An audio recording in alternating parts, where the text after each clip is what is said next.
Selamat petang, salam sejahtera. Terima kasih karena bersama dengan saya di Nazilin Unity Channel. Paling panas di mahkamah dari kemarin hingga hari ini bukan tentang kes Najib. bukan. Tapi kes tentang aman Palestina. Ada yang orang marah, ada orang yang keliru, ada orang yang tak faham. Ada juga yang tak buat tak faham lah kan, jam itulah. Tapi bagi yang faham, mereka marah. Kata mereka ada sebahagiannya yang memberikan komen, mereka kata kami menyumbang. Ya, maknanya orang ini pernah menyumbang untuk aman Palestina lah kan. Saya juga pernah menyumbang aman Palestina. Taklah banyak kan, taklah banyak. Tapi yang menyedihkan ialah uang yang diderma itu, kata sebahagian daripada netizen yang memberikan komen, mereka kata kami sebenarnya nak menyumbang itu untuk membantu aman Palestina, bukan membantu aman Palestina jadi kaya, tapi membantu Palestina supaya mereka cukup makanan, cukup pakaian, ada air, ada makanan kan. Sebab kita tahu di Palestina itu bukan saja yang berbangsa ataupun bukan saja mereka kerana berperang, tetapi mereka juga ada keperluan makanan, minuman dan sebagainya. Oleh sebab itulah ramai marah kerana uang yang disumbangkan itu bukan untuk mengayakan sesetengah individu, apalagi syarikat, apalagi NGO itu. Tapi yang kita tahu sesen duit, 1 sen kah, 2 sen kah, 5 sen kah, 1 ringgit kah, 2 ringgit kah, 10 ringgit kah, 5 ringgit kah, 1 ribu kah, 10 ribu kah, 100 ribu kah, 1 juta kah, berapapun yang Anda dermakan itu, yang kita tahu duit itu sepatutnya sampai ke Palestina, diguna oleh orang-orang Palestina. Tak apalah kan kalau pekerja-pekerja Karani di aman Palestina itu kah, atau NGO itu ada perlu duit untuk selenggara bangunan kah, untuk bayar kerani kah, pekerja kah, atau sukarelawan kah, dan sebagainya. Tak apalah, tak apa, kita faham. Mereka perlu duit untuk itu, gaji dan sebagainya, allowance dan sebagainya, makanan sukarelawan. Tapi kalau nak membeli emas tu, kita nak terfikirlah kan, nak itu buat apa? Emas itu untuk apa? Itu sajalah yang kita terfikirkan sebagai penderma. Ya kan, Anda pun juga penderma kan? Anda pun penderma. Tapi apabila dibongkar di mahkamah, ada 131 kilogram emas yang didakwa dibeli oleh oleh individu terbabit yang didakwa di mahkamah berkaitan dengan penyelewengan uang aman Palestina ini. Ialah timbullah kegusaran, kemarahan dan sebagainya kan.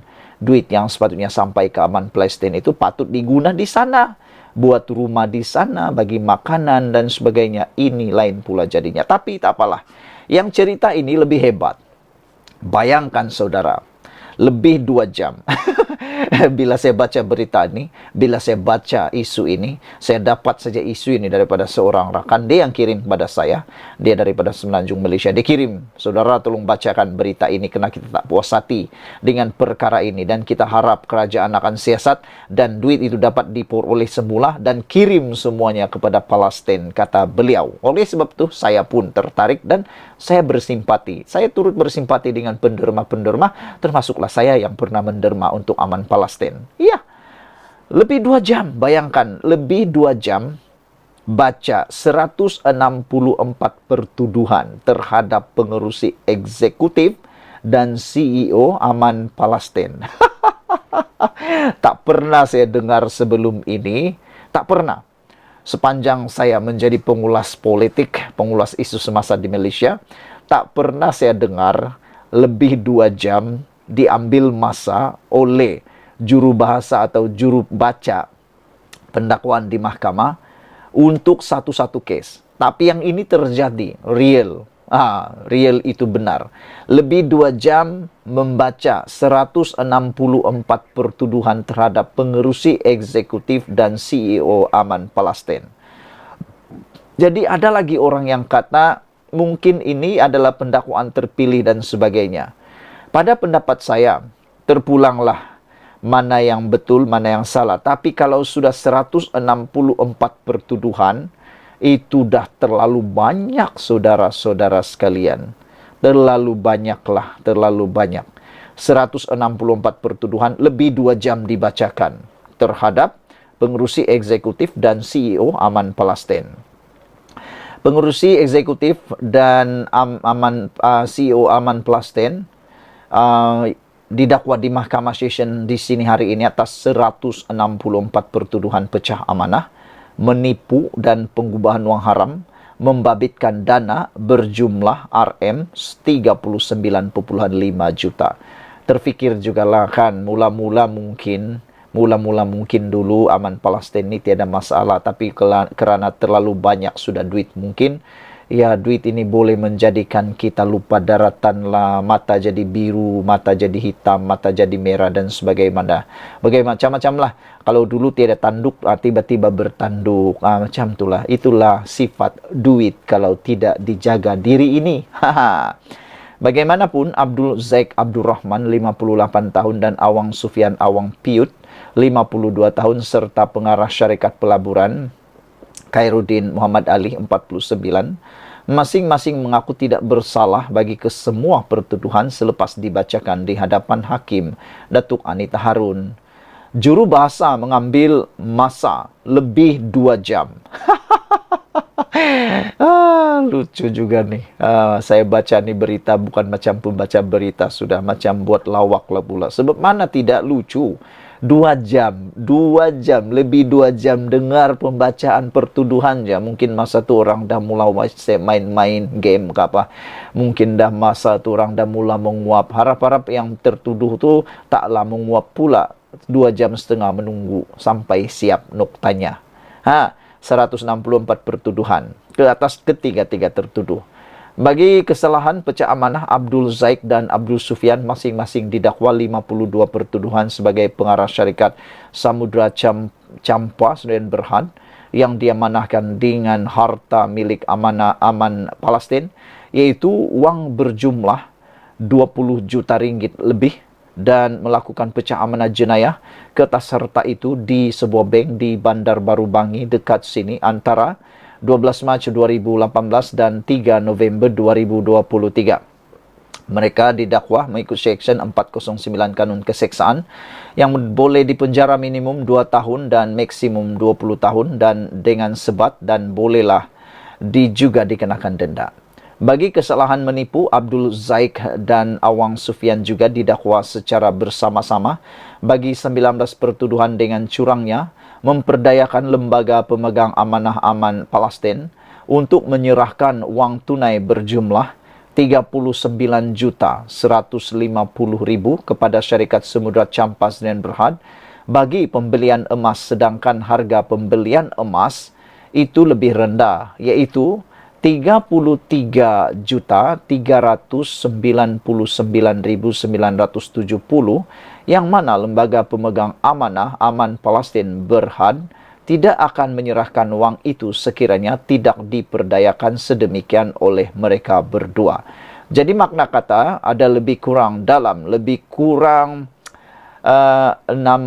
hingga 6 juta yang terlebih dibuat bayaran lah kalau kita baca di sini. Kedua-dua lelaki itu didakwa melakukan perbuatan itu di Aman Palestin di Seksyen 3 Bandar Baru Bangi dekat sini antara 24 September 2021 dan 14 Julai 2023 mengikut Seksyen 420 Kanun Keseksaan, dibaca bersama Seksyen 34 Kanun Sama yang memperuntukkan penjara sehingga 10 tahun sebat dan denda. Selain itu, Abdullah Zaik dan Awang Sufian juga masing-masing didakwa 19 pertuduhan sebagai pengarah syarikat Samudra Champa menggunakan hasil daripada aktiviti haram, iaitu wang berjumlah 12,833,772 dan 16 sen sebagai bayaran bagi pembelian sebuah rumah semedi, rumah kedai, lot tanah, lot kedai, kilang pejabat berkembar dan sebuah kereta Toyota Velfire bagi pihak Samudra Champa Sdn Berhad. Manakala Khairuddin sebagai pengarah syarikat sama pula didakwa 3 pertuduhan melakukan perbuatan sama, membabitkan wang berjumlah RM6.038.016 sebagai bayaran bagi pembelian lot kedai, rumah kedai dan kilang pejabat berkembar. Kesemua perbuatan itu dilakukan di beberapa bank di Bandar Baru Bangi dan Kajang dekat sini antara 1 Jun 2018 dan 3 Mei 2023.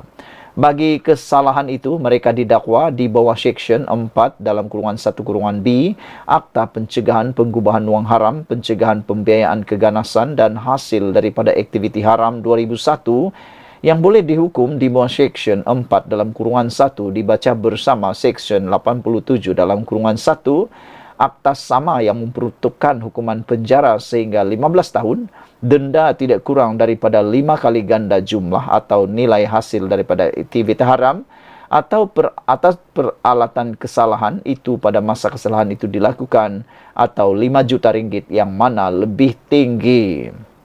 Pendakwaan dikendalikan oleh Timbalan Pendakwa Raya Suruhanjaya Pencegahan Rasuah SPRM.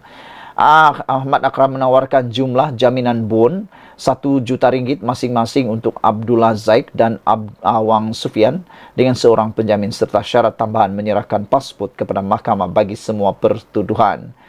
Kami bersetuju bersama pembelaan meletakkan jumlah jaminan kepada tertuduh bon 1 juta ringgit dengan syarat 500 ribu ringgit didepositkan ke mahkamah hari ini bagi sebelum atau pada 13 Mac ini dengan seorang penjamin dan pasport antarabangsa disimpan di mahkamah, kata beliau lagi. Sekian dulu untuk kali ini. Jangan lupa tinggalkan komen anda, tekan butang subscribe. Kita jumpa lagi. Bye-bye.